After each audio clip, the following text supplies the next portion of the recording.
नमस्कार विद्यार्थी मित्रांनो, आपले स्वागत आहे एकदंत स्पर्धा परीक्षा अकॅडमी या YouTube चॅनलमध्ये. मित्रांनो, आपण मागील 2 भागामध्ये मानसशास्त्राचे अतिशय महत्त्वाचे क्वेश्चन घेतले होते आणि आता भाग 3ऱ्या मध्ये पण आपण संभाव्य क्वेश्चन घेत आहोत, जे परीक्षेला येणार आहेत. त्याच हिशोबाने आपण क्वेश्चन घेतलेले आहेत. त्यासाठी आपल्या YouTube चॅनलला तुम्ही सबस्क्राईब करा आणि आवडल्यास लाईक, शेअर, सबस्क्राईब करायला विसरू नका. तर मित्रांनो, चला बघूया पहिला प्रश्न. खालीलपैकी अवधानाला नियंत्रित करणारा बाह्य घटक कोणता आहे? खालीलपैकी अवधानाला नियंत्रित करणारा बाह्य घटक कोणता आहे? तर या प्रश्नाचं बरोबर उत्तर आहे परिवर्तन हा बाह्य घटकाला नियंत्रित करणारा घटक आहे. पुढील क्वेश्चन. खालीलपैकी कोणती प्रेरणा ही जीवशास्त्रीय प्रेरणा आहे? खालीलपैकी कोणती प्रेरणा ही जीवशास्त्रीय प्रेरणा आहे? तर या प्रश्नाचं बरोबर उत्तर आहे मातृत्व. मातृत्व ही जीवशास्त्रीय प्रेरणा आहे. पुढील प्रश्न. सहवास विषयक प्रेरणा खालीलपैकी कोणत्या प्रेरणेचा घटक आहे? सहवास विषयक प्रेरणा खालीलपैकी कोणत्या प्रेरणेचा घटक आहे? सामाजिक प्रेरणा, व्यक्तिगत प्रेरणा, शारीरिक प्रेरणा. तर या प्रश्नाचं बरोबर उत्तर आहे वरील सर्व. वरील सर्व हे सहवास विषयक प्रेरणाचे घटक आहेत. पुढील प्रश्न. क्रॉनबॅक व सपे यांच्या मतानुसार ज्या मूल्यमापनात कृतीचा निर्देश केला असतो त्यास डॅश डॅश मूल्यमापन म्हणतात. क्रॉनबॅक व सपे यांच्या मतानुसार ज्या मूल्यमापनात कृतीचा निर्देश केलेला असतो त्यास डॅश डॅश मूल्यमापन म्हणतात. तर या प्रश्नाचं बरोबर उत्तर आहे निर्णयप्रेक्षी. निर्णयप्रेक्षी या मूल्यमापनात क्रॉनबॅक सपे यांच्या मतानुसार ज्या मूल्यमापनात कृतीचा निर्देश केलेला असतो त्यास निर्णयप्रेक्षी मूल्यमापन म्हणतात. पुढील प्रश्न. डॉक्टर आर्मस्ट्रॉंग यांनी मांडलेली शास्त्र आणि विज्ञान तसेच तर्कशास्त्रासाठी उपयोगी ठरणारी खालीलपैकी कोणती पद्धती होय? डॉक्टर आर्मस्ट्रॉंग यांनी सांगितलेली शास्त्र आणि विज्ञान तसेच तर्कशास्त्रासाठी उपयोगी ठरणारी खालीलपैकी कोणती पद्धती होय? परिसंवाद पद्धती, संशोधन पद्धती, समवाय पद्धती, समालोचन पद्धती. तर या प्रश्नाचं बरोबर उत्तर आहे संशोधन पद्धती. पुढील प्रश्न. सातत्यपूर्ण सर्वंकष मूल्यमापनाच्या खालील मर्यादांपैकी कोणती मर्यादा अयोग्य आहे? म्हणजे सातत्यपूर्ण सर्वंकष मूल्यमापनाच्या मर्यादा याच्यामध्ये अयोग्य मर्यादा कोणती आहे ती आपल्याला ओळखायची आहे. शैक्षणिक साधनांची कमतरता, अनुधावनाचा अभाव, समाजाचा केवळ गुणात्मक विकासावर भर, पालकांची उदासीनता. तर या प्रश्नाचं बरोबर उत्तर आहे समाजाचा केवळ गुणात्मक विकासावर भर ही सातत्य सर्वंकष मूल्यमापनाची मर्यादाचे अयोग्य आहे. पुढील प्रश्न. ज्या मुलांच्या शारीरिक स्वास्थ्य, सुरक्षितता, प्रेम आणि आदर या खालच्या दर्जाच्या गरजा समाधानकारकरित्या पूर्ण झालेल्या असतात ती मुले सतत आत्मप्रकटीकरणाच्या साध्यासाठी धडपडत असतात असे मत खालीलपैकी कोणत्या मानसशास्त्रज्ञाने मांडले? ज्या मुलांच्या शारीरिक स्वास्थ्य, सुरक्षितता, प्रेम, आदर आणि खालच्या दर्जाच्या गरजा समाधानकारकरित्या पूर्ण झालेल्या असतात ती मुले सतत आत्मप्रकटीकरणाच्या साध्यासाठी धडपडत असतात असे मत खालीलपैकी कोणत्या मानसशास्त्रज्ञाने मांडले? तर या प्रश्नाचं बरोबर उत्तर आहे मॉस्लो यांनी हे मांडलेले आहे. यांचे हे मत आहे. पुढील प्रश्न. एलिझाबेथ हरलॉक यांनी विकासाची संकल्पना मांडताना डॅश डॅश या गोष्टीवर भर दिला. एलिझाबेथ हरलॉक यांनी विकासाची संकल्पना मांडताना कोणत्या गोष्टीवर भर दिलेला आहे हे विचारलेलं आहे. परिणाम, गुणविशेष, नवक्षमता, परिपक्वता. तर या प्रश्नाचं बरोबर उत्तर आहे एलिझाबेथ यांनी परिपक्वतेला भर दिलेला आहे. पुढील प्रश्न, खालीलपैकी कोणते विधान हे सातत्यपूर्ण सर्वंकष मूल्यमापनाचे उद्दिष्ट नाही? म्हणजे सातत्यपूर्ण सर्वंकष मूल्यमापनाचे उद्दिष्ट कोणते नाही? खालीलपैकी कोणते सातत्यपूर्ण सर्वंकष मूल्यमापनाचे उद्दिष्ट नाही? विद्यार्थ्याचे शैक्षणिक निदान करणे, बाह्य परीक्षेला पूरक साधन होणे, विद्यार्थ्यांमध्ये व्यक्तिमत्व विकासाविषयी चांगल्या सवयी लावणे, शिक्षकांना स्वयंरोजगारास मदत करणे. तर या प्रश्नाचं बरोबर उत्तर आहे शिक्षकांना स्वयंरोजगारास मदत करणे हे उद्दिष्ट नाही. सर्वंकष मूल्यमापनाचे हे उद्दिष्ट नाही. पुढील प्रश्न, विद्यार्थ्यांच्या मनातील चिंता, भीती, दडपण, गैरसमज इत्यादी दूर करून त्यांच्या वागणुकीत सुधारणा घडवून आणणे, समायोजन क्षमता वाढवणे हे खालीलपैकी कोणत्या पद्धतीने साध्य होते? माहितीपर मुलाखत, निदानात्मक मुलाखत, संशोधनात्मक मुलाखत, उपचारात्मक मुलाखत. तर या प्रश्नाचं बरोबर उत्तर आहे उपचारात्मक मुलाखत. पुढील प्रश्न, एखादी कृती सहेतुक व ध्येयनिष्ठ दृष्टीने केली तर तिच्यातील संक्रमण मूल्य वाढते असे मत डॅश डॅश यांनी आपल्या अध्ययन संक्रमणाच्या उपपत्तीत मांडले. एखादी कृती सहेतुक व ध्येयनिष्ठ दृष्टीने केली तर तिच्यातील संक्रमण मूल्य वाढते असे मत डॅश डॅश यांनी आपल्या अध्ययन संक्रमणाच्या उपपत्तीत मांडले. जड, बॅगले, थॉर्नडाईक, हॉलेंजिगर. तर या प्रश्नाचं बरोबर उत्तर आहे बॅगले. बॅगले यांनी एखादी कृती सहेतुक व ध्येयनिष्ठ दृष्टीने केली तर तिच्यातील संक्रमण मूल्य वाढते असे मत व्यक्त केलेले आहे. पुढील प्रश्न, विज्ञाननिष्ठ भूमिकेवर आधारलेल्या मानसशास्त्राचा पाया घालून वेदना, भावना आणि कल्पना यांच्या अभ्यासावर विशेष भर पुढीलपैकी कोणी दिला? विज्ञाननिष्ठ भूमिकेवर आधारलेल्या मानसशास्त्राचा पाया घालून वेदना, भावना आणि कल्पना यांच्या अभ्यासावर विशेष भर पुढीलपैकी कोणत्या शास्त्रज्ञाने दिला? तर या प्रश्नाचं बरोबर उत्तर आहे विल्यम वुंड. प्रश्न 13वा, वयाच्या 3ऱ्या वर्षापर्यंत विविध ज्ञानेंद्रियाची कार्यक्षमता व मज्जासंस्थेचा विकास झपाट्याने होत असल्याने मानसिक विकासही जलद होतो असे डॅश डॅश यांनी प्रतिपादन केले आहे. तर या प्रश्नाचं बरोबर उत्तर आहे थर्स्टन व थॉर्नडाईक यांनी वयाच्या 3ऱ्या वर्षापर्यंत विविध ज्ञानेंद्रियाची कार्यक्षमता व मज्जासंस्थेचा विकास झपाट्याने होत असल्याने मानसिक विकास जलद होतो असे प्रतिपादन केलेले आहे. पुढील प्रश्न, दृष्टिदोषावर मात करण्यासाठी पुढीलपैकी कोणती बाब करू नये? म्हणजे दृष्टिदोषावर मात करण्यासाठी पुढीलपैकी कोणती गोष्ट करू नये असं विचारलेलं आहे. डोळ्यावर प्रखर सूर्यप्रकाश टाळावा, पुस्तक जवळ घेऊन वाचावे, डोळ्यावर ताण येऊ देऊ नये, पोषक आहार घ्यावा. कोणती बाब करू नये? दृष्टिदोषावर मात करण्यासाठी पुढीलपैकी कोणती बाब करू नये? तर या प्रश्नाचं बरोबर उत्तर आहे पुस्तक जवळ घेऊन वाचू नये. म्हणजे पुस्तक आणि डोळ्यामध्ये थोडा डिस्टन्स असला पाहिजे. जास्त जवळ घेऊन वाचलेल्या डोळ्यावर ताण येतो. पुढील प्रश्न, अध्ययन क्रियाशीलता कोणत्या स्वरूपाची असते? अध्ययन क्रियाशीलता कोणत्या स्वरूपाची असते? बौद्धिक व भावनिक, फक्त बौद्धिक, शारीरिक व मानसिक, फक्त सामाजिक? तर या प्रश्नाचं बरोबर उत्तर आहे फक्त बौद्धिक. फक्त बौद्धिक अध्ययन क्रियाशीलता स्वरूपाची असते.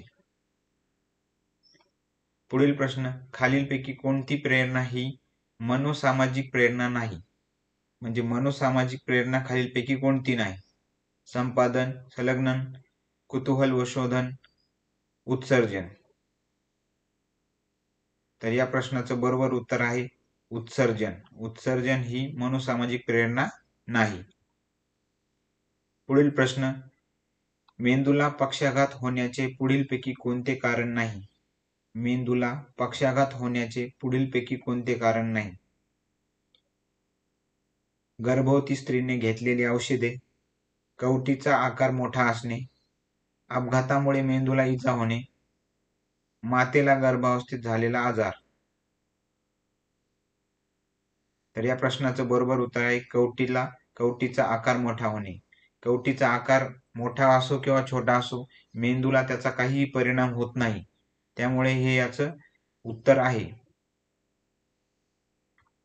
पुढील प्रश्न, अनुवंशापेक्षा परिसर म्हणजेच शिक्षण व सुसंस्कारमय वातावरण व्यक्तिमत्वाच्या जडणघडणीत महत्वाची भूमिका बजावते, असे मत कोणत्या मानसशास्त्रज्ञाने व्यक्त करून प्रयोगाद्वारे सिद्ध करून दाखविले आहे?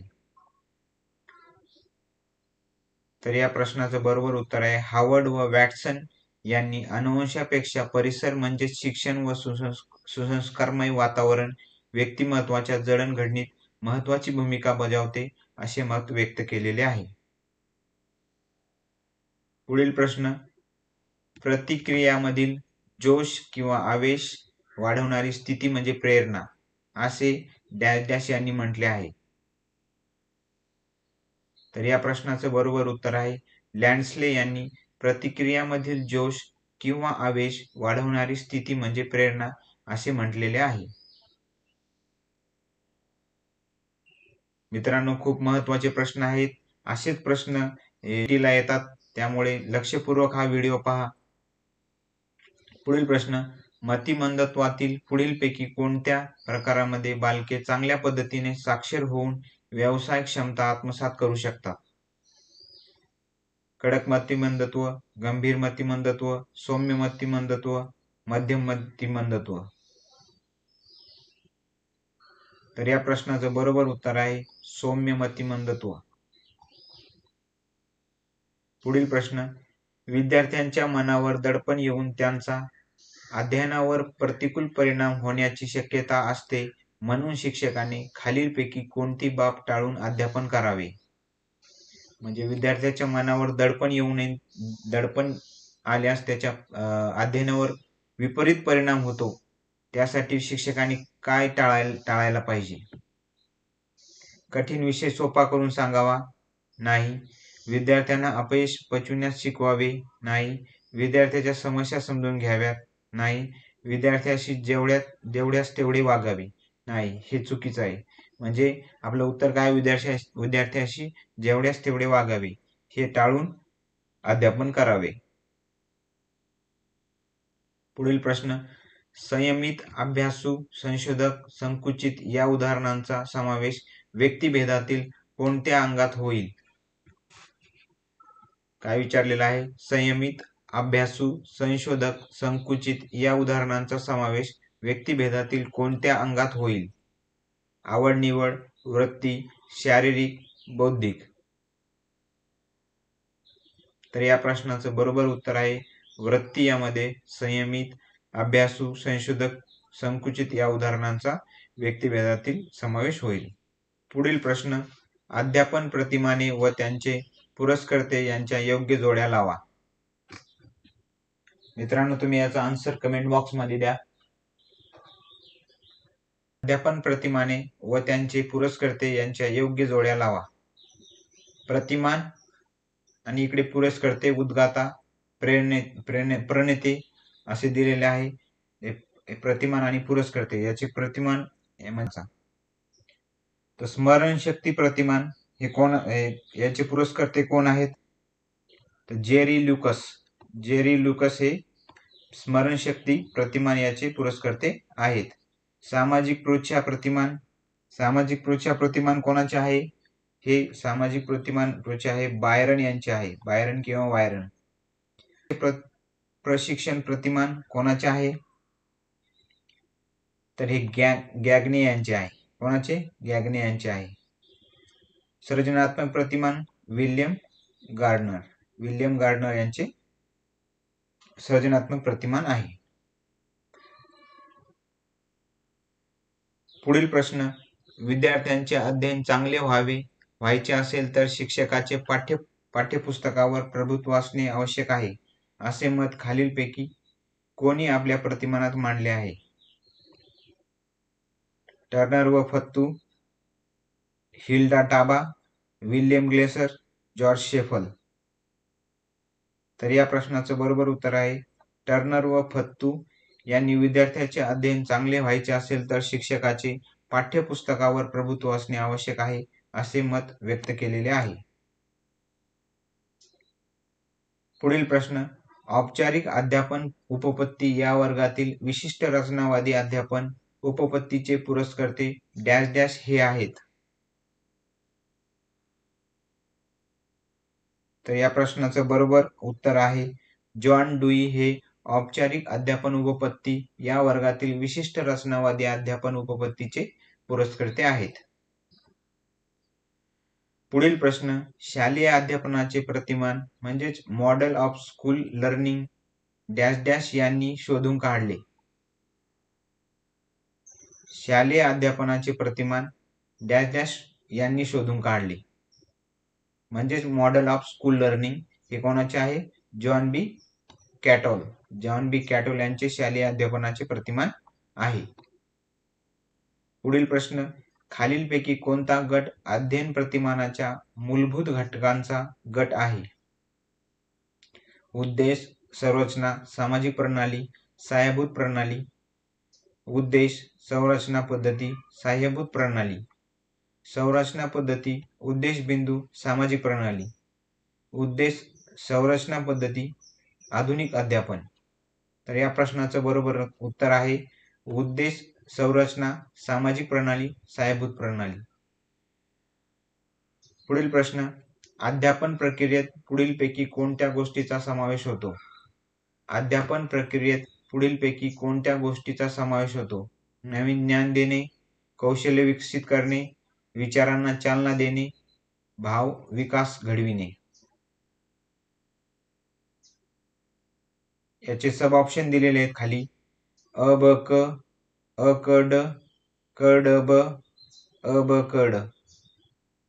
तर हे सर्वच मित्रांनो अध्यापन प्रक्रियेमध्ये या गोष्टींचा समावेश होतो. नवीन ज्ञान देणे, कौशल्य विकसित करणे, विचारांना चालना देणे आणि भाव विकास घडविणे हे सर्वच याच्यामध्ये असते. पुढील प्रश्न, संभवनीयता व्यवस्थापन प्रतिमान, आत्मनियंत्रित शैशिल्य प्रतिमान, मानसिक तणाव कपातीकरण, आत्मविश्वास प्रशिक्षण प्रतिमान आणि प्रत्यक्ष प्रशिक्षण प्रतिमान ही सर्व प्रतिमाने खालीलपैकी कोणत्या कुलात समाविष्ट होतात?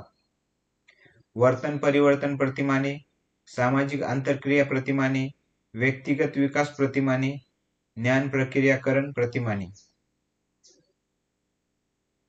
तर या प्रश्नाचं बरोबर उत्तर आहे वर्तन परिवर्तन प्रतिमाने. यामध्ये संभवनीयता व्यवस्थापन प्रतिमान, आत्मनियंत्रित शैशिल्य प्रतिमान, मानसिक तणाव कपातीकरण, आत्मविश्वास प्रशिक्षण प्रतिमान आणि प्रत्यक्ष प्रशिक्षण प्रतिमान ही सर्व प्रतिमाने वर्तन परिवर्तन प्रतिमाने या कुलात येतात.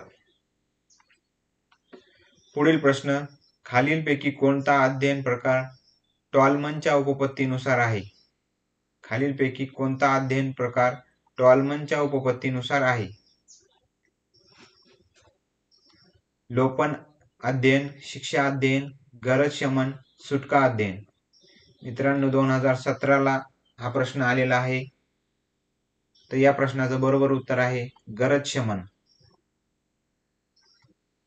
पुढील प्रश्न, ब्रुनर यांनी मांडलेल्या बौद्धिक विकासात्मक अनुदेशन उपपत्तीचे खालीलपैकी कोणते वैशिष्ट्य नाही?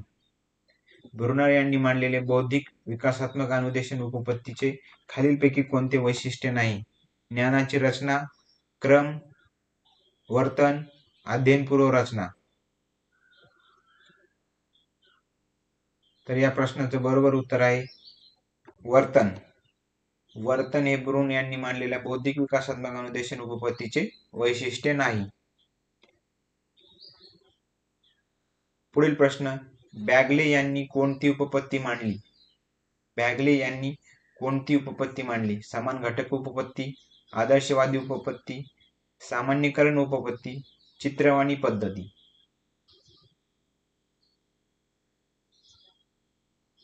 तर या प्रश्नाचं बरोबर उत्तर आहे आदर्शवादी उपपत्ती. मित्रांनो, माझ्यासोबत तुम्ही कमेंट बॉक्समध्ये आन्सर टाकत चला, म्हणजे तुमचं पण रिव्हिजन होईल, तुमच्या पण लक्षात राहील. पुढील प्रश्न, शिक्षक आपल्या व्यक्तिमत्वाचा ठसा अध्ययनार्थ्यावर उमटू शकतो असे सूचित करणारी हर्बर्ट यांची उपपत्ती ही अध्ययन उपपत्तीच्या डॅश डॅश या प्रकारात मोडते. तर या प्रश्नाचं बरोबर उत्तर आहे औपचारिक अध्ययन उपपत्ती. शिक्षक आपल्या व्यक्तिमत्वाचा ठसा अध्ययनार्थ्यावर उमटू शकतो असे सूचित करणारी हर्बर्ट यांची उपपत्ती ही अध्ययन उपपत्तीच्या औपचारिक अध्ययन उपपत्ती या प्रकारात मोडते.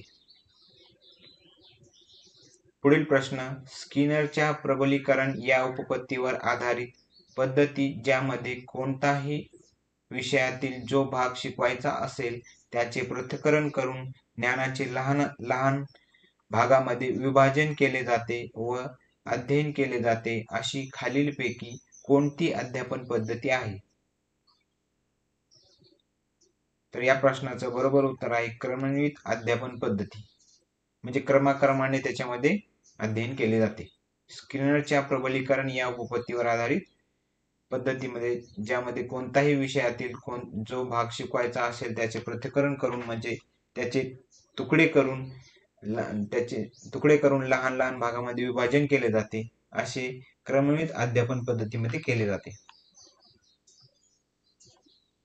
पुढील प्रश्न, व्यक्तीच्या अवबोधात्मक, ज्ञानात्मक, प्रेरणात्मक व भावात्मक रचनेमध्ये विशिष्ट स्थितीला अथवा वातावरणाला अनुसरून जे वाचिक, कारक, भावनात्मक पातळीवर बदल होतात त्यांना अध्ययन म्हणतात अशी अध्ययनाची व्याख्या खालीलपैकी कोणत्या मानसशास्त्रज्ञाने केली? फ्रँडसन, नॉर्मन, एलमन, वुडवर्थ, मर्फी. तर या प्रश्नाचं बरोबर उत्तर आहे फ्रँडसन यांनी व्यक्तीच्या अवबोधात्मक, ज्ञानात्मक, प्रेरणात्मक व भावात्मक रचनेमध्ये विशिष्ट स्थितीला अथवा वातावरणाला अनुसरून जे वाचिक, कारक, भावनात्मक पातळीवर बदल होतात त्यांना अध्ययन म्हणतात अशी अध्ययनाची व्याख्या केलेली आहे.